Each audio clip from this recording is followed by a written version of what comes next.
I'm wearing an invisible cloak. As a sensitive soul feeling life so deeply in my bones, I sometimes have no choice but to hide when I feel like I'm naked in a world full of fire. The black smoke is always making me choke. My words get stuck somewhere between my heart and my throat.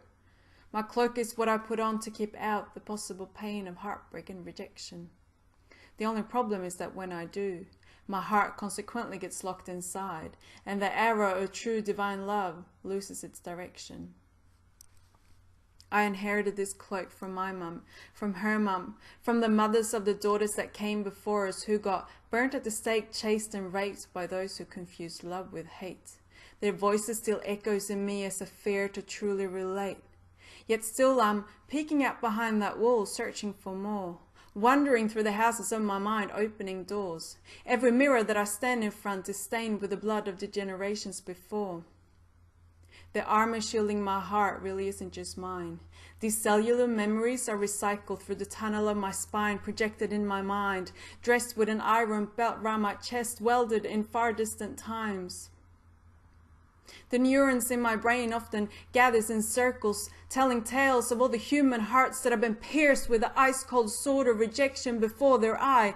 Maybe that's why, as a lonely child, I put on that armor with bittersweet pride. Since then, it's been a solid protection, making sure that I always live with a sense of restriction, never giving 100% of myself, a curtain, each thread one lie, a tapestry of stories nailed in my mind, like the one that says, when I fall in love, my cloak must keep me at a safe distance from him, never getting too close to the artery of fire in case I get burnt with separation again. And my weary heart will be thrown straight into the lion's den, surrounded by the hungry, roaring voices within, that are telling me how unsafe it is to love, how unsafe it is to feel. That my cloak, woven with rose petals on the inside and scattered with thorns on the outside, is giving me everything I need.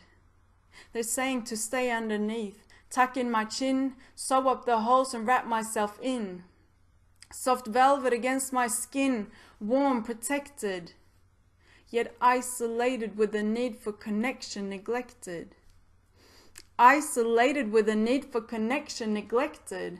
I don't want that, I don't accept it. Besides, I'm done with tripping over these threads, stabbing lovers with my thorns. I'm done with being fine and wanting to be left alone. I'm done with playing small, refusing my throne. You see, I'm grateful for my cloak, but it's time that I let go. The fear that I carry from past generations is poison to my soul. I'm ready to take one step into the black smoke and another into the unknown. With fingers shaking, I peel off my old skin. I die to be reborn again. I rise from the red waters, my cloak turns into wings. Instead of running from the fire, I will go even deeper in. I will inhale the black smoke and blow out white rings. The next time my heart gets broken, I will be thanking him for showing me that I've got everything I need within.